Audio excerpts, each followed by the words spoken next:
uşaqları, hər vaxtınız xeyir. Bu gün mən sizə Xəlil Rza Ulutürkün Qaytar mənim qüdrətimi Azərbaycan şeirinin təhlilini verəcəm. Şeir qısadır. Ümumiyyətlə bilirik ki, dildə bizə hansı suallar düşür? Şeirin təhlili və məzmunu əsasında suallar düşəcəkdir. Başım, beynim tüstülənir, varlığımda kədər talaş. Gözlərimdə ildırımdır, damla-damla axan qan yaş. Mən yenidən doğulmasam, daşam inan, qupquru daş. Taqətim ol, qeyrətim ol. Qoy dirçəlim yavaş-yavaş, sənsən həsrət gözlərimin həm qarası, həm dağı. Qaytar mənim qüdrətimi, o dər yurdu, od torpağı. Ümumiyyətlə bu şeir duyğusal və vətənpərvər bir ruhda yazılıbdır. Burada ümumiyyətlə şairin daxili dünyası var. Görürsüz ilk bənddən daxili dünyasını necə də incə məqamlarına qədər verir və onun daxili dünyasında kədər, təlaş, ümidsizlik hiss olunur. Biz bunu birinci misradan məhz görə bilirik, kədər və təlaşın olduğunu. Gözlərində deyir ildırımdır, damla-damla axan qan yaş. Misrası isə bu ağrının göz yaşları ilə birləşdiyini göstərmək istəyirdi şair. Yəni deyir sanki mənim gözlərimdə axan yaş ildırımdır və onun yəni qəlbindəki kədəri həmin ildırım kimi göz yaşı. Çox gözəl bir bənzətmə yaradıbdı burada. Və şair özünü bir daş kimi hiss etdiyini deyir. Deyir, mən yenidən doğulmasam, daşam inan, qupquru daş. Bu ifadədə də şair nəyə nəzər çatır? Yəni deyir ki, mən əgər daş dedikdə daş necə olur? Ruhsuzluq, hərəkətsizlik, duyğusuz bir vəziyyəti simvolizə edir də. Yəni şair burada da onu göstərməyə çalışır, lakin o bu vəziyyətindən çıxmaq istəyir. Burada nə deyir? Taqətim ol, qeyrətim ol, qoy dirçəlim yavaş-yavaş. Deyir, yəni mən daş kimi hərəkətsiz qalmaq istəmirəm. Burada da öz qüdrətinin təəssübünü geri qaytarmaq üçün bir dəstək, bir ilham axtarır və son misraya gəldikdə isə sənsən həsrət gözlərimin həm qarası, həm dağı. Burada yəni vətənin həm sevinc, həm də kədər mənbəyi olduğunu vurğulayır. Yəni qara və ağ deməklə və bununla yanaşı qaytar mənim qüdrətimi o dər yurdu, od torpağı misrasında da vətənə çağırış var. Od torpağı dedikdə vətəni nəzərdə tuturdu. Yəni odlar yurdu. Azərbaycan qədim adı nə idi? Odlar yurdu. Onu xatırlayır, onu simvolizə edir. Ümumiyyətlə uşaqlar bu şeirdə görürsüz, yəni bu misrada vətən həsrəti, daxili mübarizə, yenidən dirçəlik arzusu burada baş qaldırıbdı. İndi isə keçirik ikinci bəndin izahına. Mən bilirəm dərdlərini yumruğunda sıxacaqsan. Sən bu ribsiz cəhənnəmdən çıxacaqsan, üzağsan. Deməli, burada mətnaltı bir mənaya şair işarə edib. Şeirdə uşaqlar milli dirçəliş, mübarizə ruhlu bir şeirdir. Aydınca bu cümləyə baxın. Nurlu dağsan, zülmət dağı devrəcək, yıxacaqsan. Bu şeir Qarabağ müharibəsi dövründə, yəni Qarabağ müharibəsinə işarə edən bir şeirlərimizdən biri olmuşdu.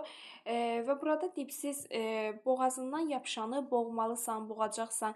Yəni necə ki deyirsən torpağını işğal etməyə gələnləri boğmalısan, onları öz torpağından çıxarmalısan. Təbrizləri, ülviləri sən yenidən doğacaqsan. Burada Təbriz müəllifin oğlunun adıdır. Vətənpərvər bir övladlardır. Təbriz, Ülvi.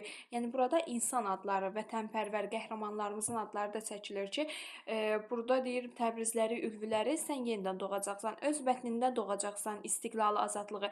Deyir ki, sən həmçinin bir gün yenə də istiqlal, azadlığı yenidən qazanacaqsan. Qüdrətim ol, ey ümidim, ey qəhrəman o torpağı və Azərbaycanı o öz ümidi kimi adlandırır. Yəni burada demək istəyir ki, Təbriz Ülvi dedikdə Azərbaycanın tarixi vətən torpaqlarının biri olaraq milli bir kimliyi özündə göstərir. Ümumiyyətlə burada başqa nə deyə bilərik? Dərdlərini yumruğunda sıxacaqsan, sən bu dipsiz cəhənnəmdə. Dipsiz cəhənnəm dedikdə də, yəni həmin dövr üçün Azərbaycanın düşdüyü pis bir vəziyyəti işarə eləyirdi ki, deyir, yəni ümidi var idi. Görürsüz bu şeiri bu bəndində şairin gələcəyə bir ümidi var idi və nurlu dağsan. Azərbaycanın nurlu dağ adlandırır, zülmət dağdakı o işğalçı qüvvələri adlandırır. Deyir, bunları sən yıxacaqsan. Nə Bağatı əfsanədir, nə Nizami, nə Babək. Gözlərində Nəiminin, Nəsminin şəklini çək.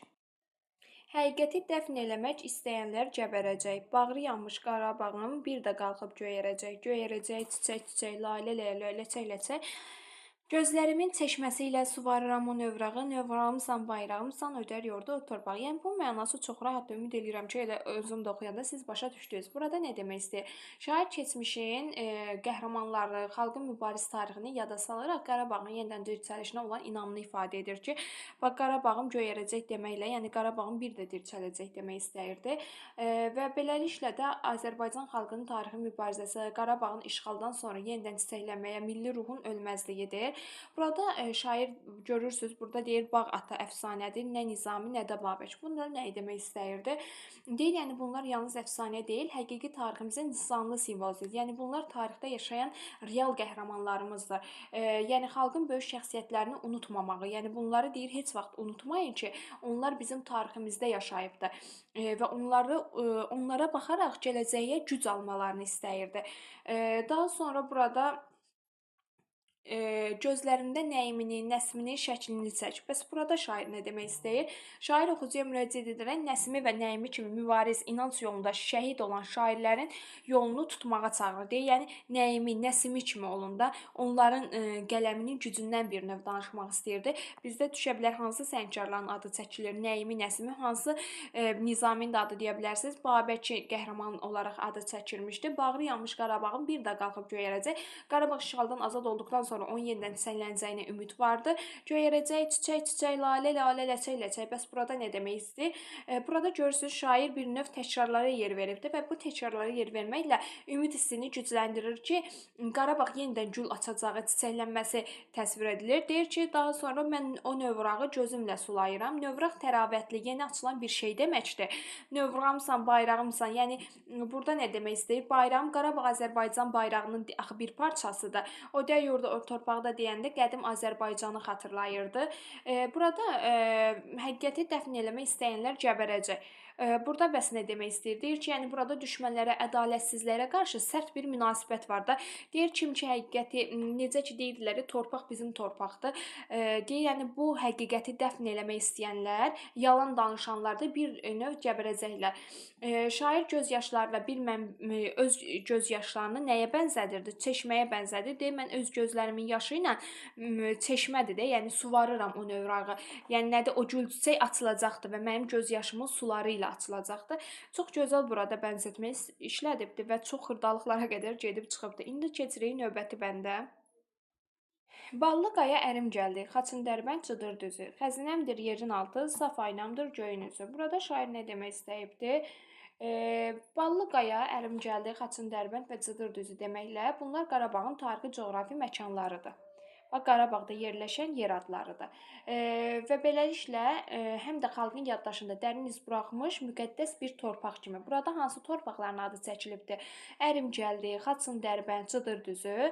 Xəzinəmdir yerin altı, saf aynamdır göyün üzü. Burada nə demək istəyir? Bax, çox qəşəng incə bir məna var. Yerin altı xəzinədirsə nəyi nəzərdə tuturdu? Neftimizi və beləliklə həmçinin Qarabağdan danışırıq. Burada Qarabağdakı xəzinələri nəzərdə tutacaqdı. Yəni Qarabağın sərvətlə dolu torpağı, yəni yerin altı onun münbit torpaqlarını nəzərdə tuturdu.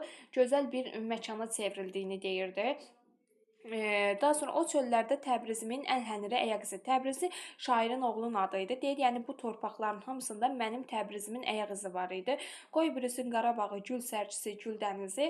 Yəni burada Qarabağın yenidən dirçəlməsi, azad olub gül çiçək içində olması arzulanır. Qoy bürüsün, yəni Qarabağ yenidən dirçəlsin mənasında. Alaq düşmən caynağında sırxabəndi can yatağı. Deyir, yəni burada düşməndə olan nə idi? Düşmən caynağı deyəndə, yəni onun pəncəsindədir də. Bu obrazlı şəkildə göstərilib ki, düşməndə olan sırxa, vənd və can yatağıdır ki, biz onu düşməndən alacağıq. Yatağım yox, otağım yox, varlığımsan o torpağı. Burada nə demək istəyirdi? Burada şəxsi rahatlıq və milli dəyər qarşılaşdırılmışdı. Şair deyir ki, yəni sən mənim varlığımsan da bir növ. Onun şəxsi yəni Azərbaycan bir növ öz evi kimi görürdü. Bu bəndin də təhlili bu qədər. Keçirik növbəti bəndimizə. Qudurğanlar dinc durmasa, daşqın tufan olasıyam. Qudurğan deyəndə erməniləri nəzərdə tutur ki, deyir əgər onlar dinc durmasa, mən daşqın olacağam, tufan olacağam. Yırtıcılar dünyasını burulğana salasıyam.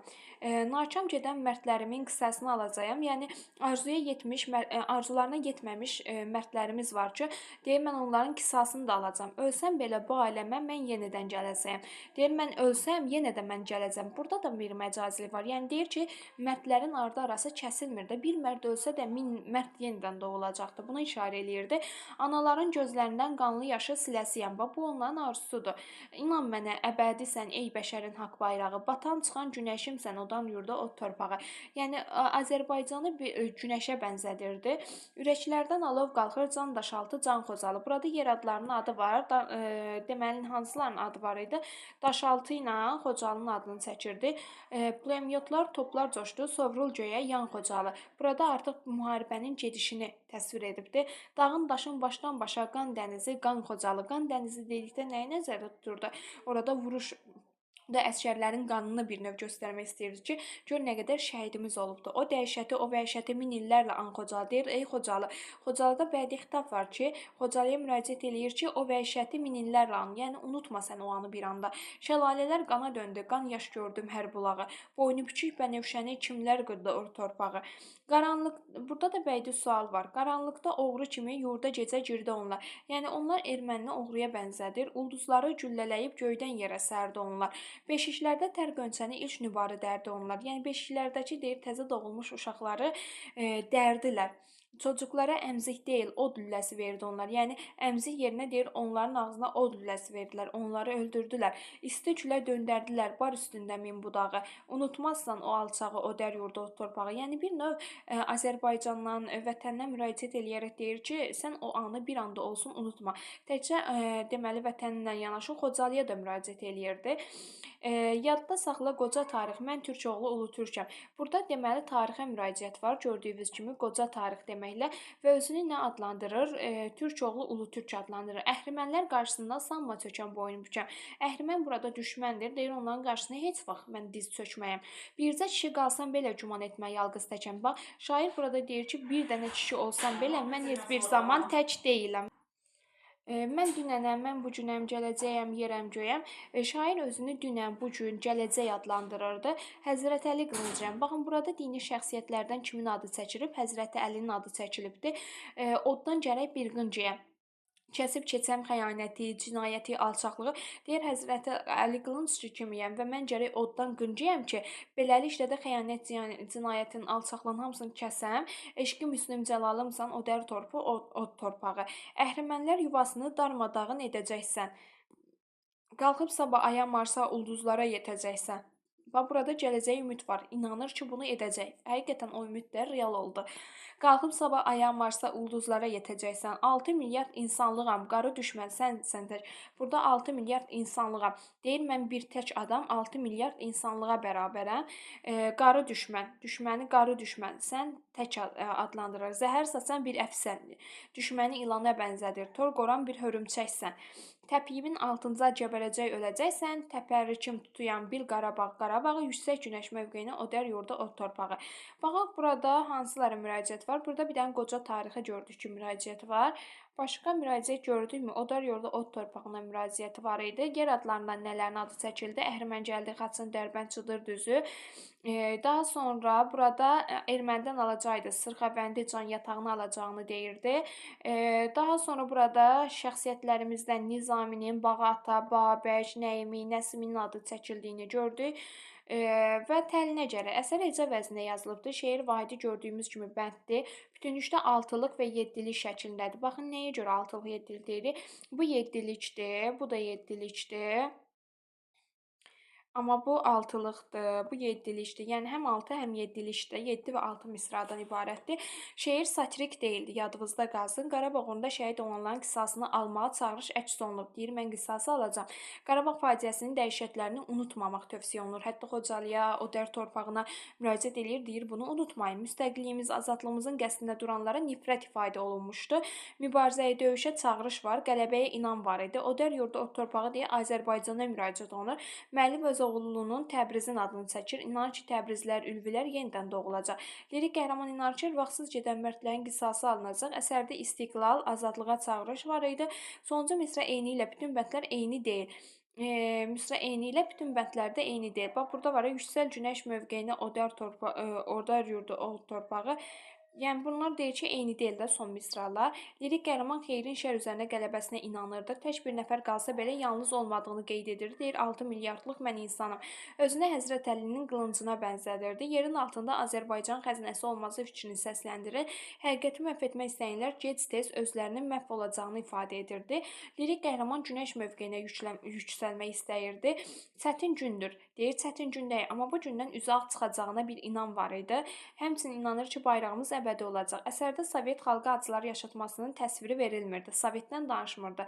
Düşmən səhər saçan əfi ilanlara tor quran hörümçəyə bənzədirdi. Beşikdəki uşaqları qırmaqdan, göydəki ulduzları yerə endirməkdən danışırdı. Qoca tarixə müraciət edərək deyir ki, mən türk oğlu türkəm. Xocalı faciəsinin burada adı çəkilir. Onun dəhşətini min illərlə anmağı lazım bilirdi. Düşmənin tək olduğunu, özünün isə 6 milyardlıq insanlıq olduğunu deyirdi. Əsərdə Bağatan, Nəsimi, Nəyimi, Ülvi, Təbrizi, Nizami, Babək kimi insan adları çəkilir və burada yer adları nə idi? Ballıqaya, Əhrimə-Gəldi, Xaçın, Dərbənd, Cıdır, Düzü, Qarabağ, Sırxa, Vəncan, Yataq, Xocalı kimi Daşaltı əməliyyatının da adı çəkilir. Burada Daşaltı əməliyyatı da vardı. O əməliyyatın da adı çəkilir. Təbrizin adı çəkilir. Təbriz burada şəhər deyildi. Təbii ki, də müəllifin oğlunun adı idi. Ümumiyyətlə əsərin təhlili bu qədər. Sağ olun, salamat qalın.